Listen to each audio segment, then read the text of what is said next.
Hello everybody and welcome back to the garden. Hope everyone is fine. Did you ever wonder how you can get some free rose bushes? Stick around and I'll show you 3 methods that I'm using. Let's go.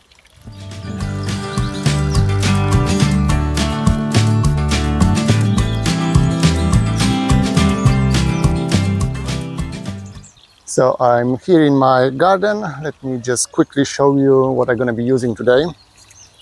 So I have my secateurs, some gloves. That's always good when you're dealing with roses. Hello Mr. Bumblebee. We need some pots. I'm going to be using quite tall pots. I don't know how big they are, a couple of liters, about a foot tall. One of them I'm going to need quite a big one. I'll show you that later on. And a spade.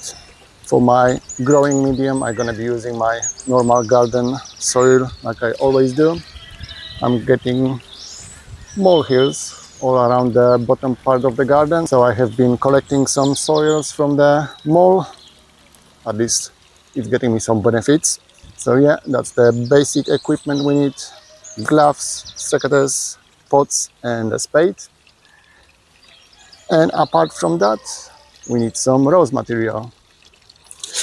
Okay, so this is one of the roses I want to propagate. It's a lovely pink flower rose, lots of clusters of small pink flowers. It's finishing now, so it's a good time to take the cuttings. You want to avoid any shoots with the flowers forming or fruit forming at the end of the shoot. You want the healthiest looking shoot for that project, so let me quickly have a look what I have here, what I can work with. I think this one gonna be nice candidate.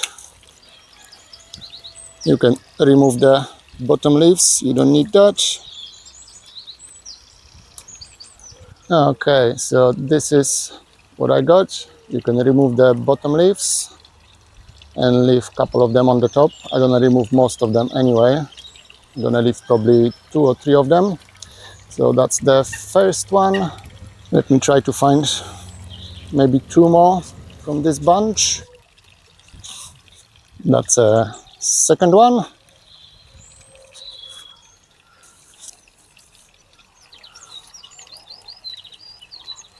And that's my third cutting. Okay, this rose over here, it's a really special one. I brought it all the way from London when I moved the house. I actually started the original one from the cutting. I just found the perfect smelling rose, really old-fashioned smelling rose in London, and I borrowed 2 cuttings and I've been growing them ever since. So let's just cut this one. Actually, let me get you a bit closer so you can see what I'm doing. Okay, so here it is. I'm trying to cut just under one of the leaves, maybe 5 millimeters, half a centimeter under the leaf. The bottom leaves can be removed, and that's the sort of cutting I'm looking for. Nice healthy growth, not flimsy. Let me get 2 more maybe. I should have been using gloves. It's quite spiky rose.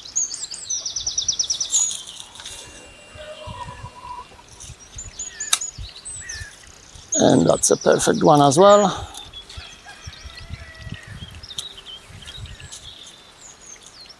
Okay, this one is a beauty as well.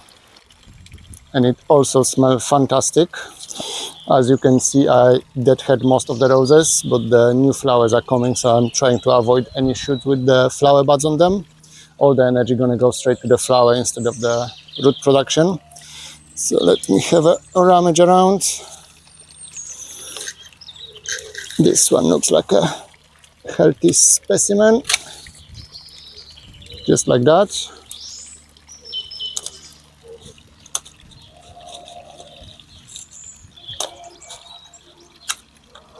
And one more from the same plant.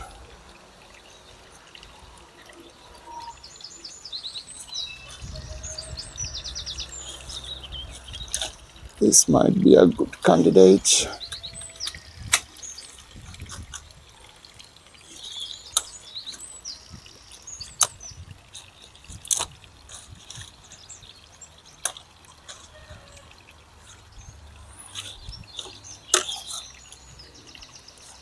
Okay, so I have two cuttings from this one. I will find one more. I need one more type of rose, and I'll take you back to the potting station. I'll be back in a sec. And here we are with my pots and the cuttings, and the process couldn't be really simpler. Just take your cutting and push it in the ground, probably 15-20 centimeters minimum. As I said, I'm using my normal garden soil. I'm not using any fancy things, so it's completely free process. As for the success rate, it really depends on the weather, on the type of the rose, but I'm hoping to get at least one cutting rooting from each of them.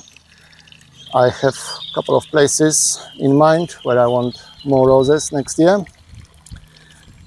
That's why I'm doing my cuttings.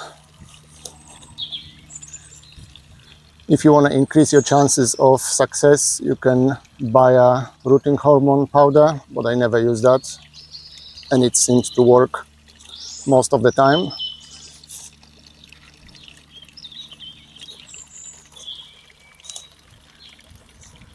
Fingers crossed, we're gonna get some more roses next year. They're gonna stay in those pots probably over winter.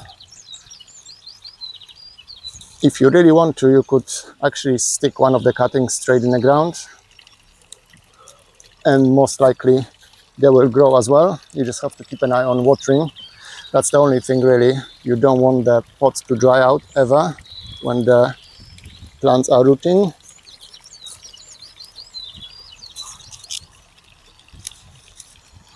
That's why after that I'm gonna put them in a corner of the garden away from the direct sunlight, and I'll put a see-through rubbish bag over them after watering the pots first.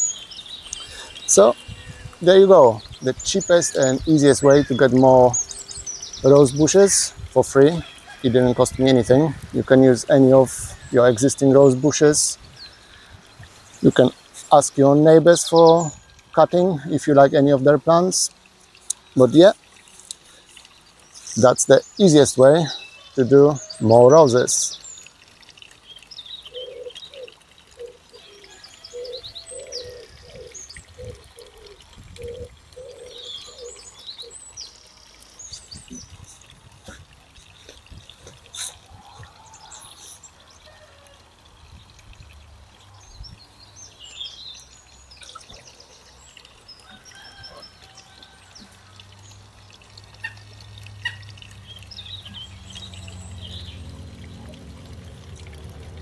And now I'm in my front garden next to my lovely Rosa Rugosa to show you the second method of propagating the roses.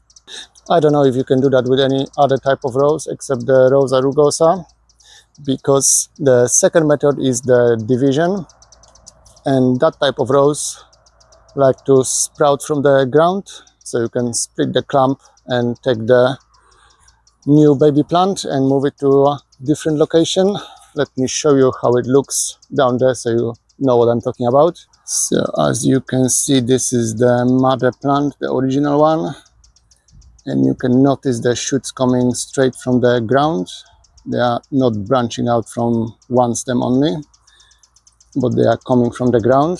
And I was lucky this year, it decided to throw a couple of them here next to it. So that's the plant I'm gonna be digging out.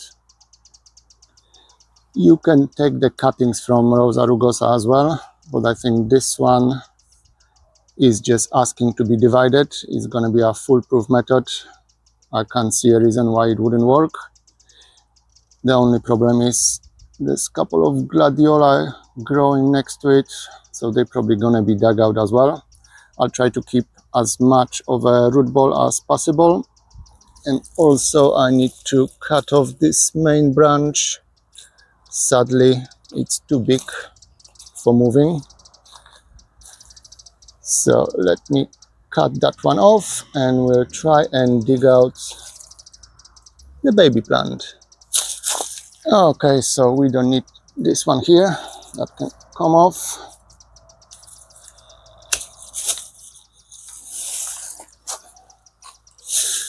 Now I have some access to the plant. Let me get you closer here so you know what I'm doing exactly. And also for that division, we're gonna need a bigger pot. That's why I have that huge one here, much bigger than the pots I'm using for cuttings. Okay, I'm gonna be using spade for this one. And first of all, I wanna cut all the roots around the plant itself. Sadly, I'm gonna damage the gladiola, but there's nothing I can do about it. Just use your spade kind of like a knife and push it in the ground all around the plant.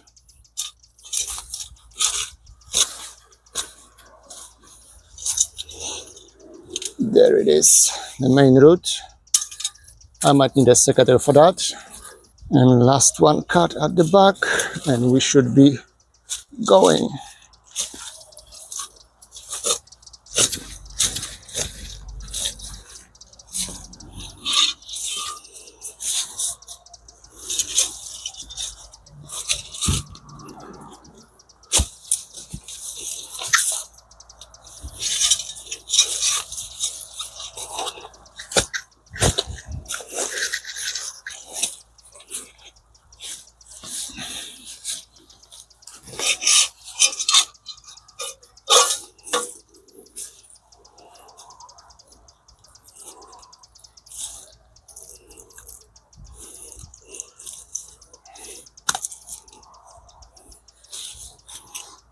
I still needed secateurs at the end.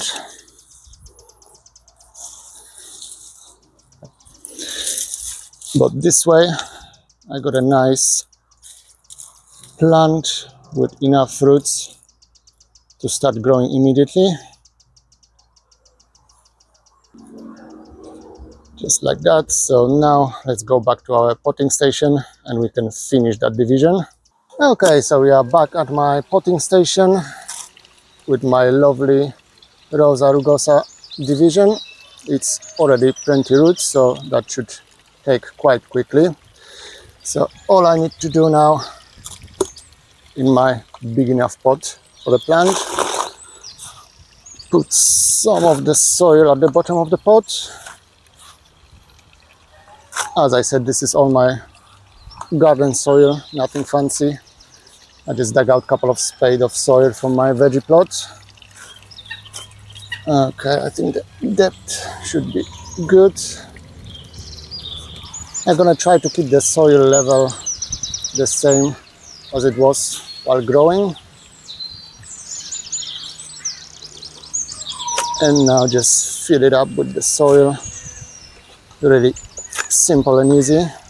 It's all gonna get good watering as well, just to settle the soil around the roots and to prevent the plant from drying out.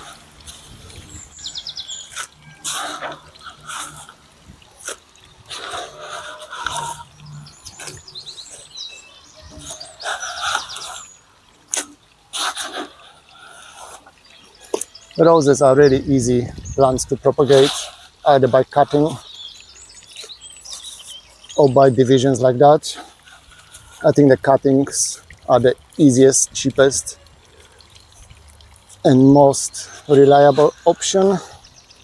I've never seen divisions on any other type of rose except this Rosa Rugosa type.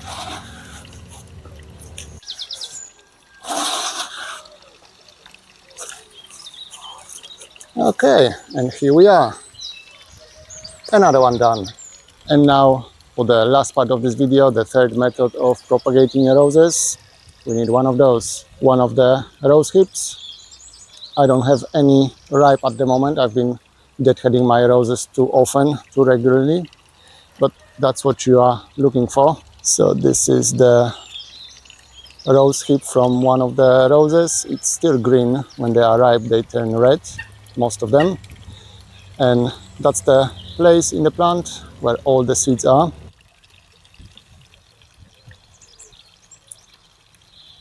as you can probably see inside.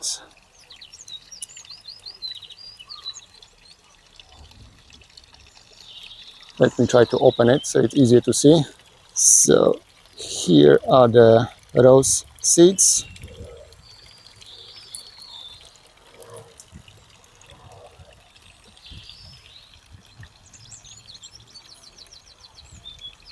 That's how they look like.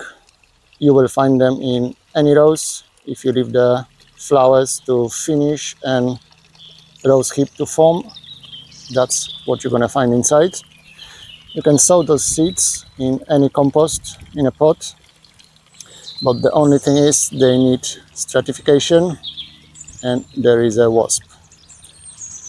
As I was saying, they need to go through the winter in the pot. You can do it in the fridge as well. Just put them in a plastic bag, slightly damp, put it in a fridge, bottom drawer of the fridge for a couple of months.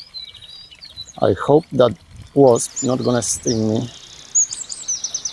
And after the winter, you should be getting some of them germinating. The only thing is, you never know what you're gonna get.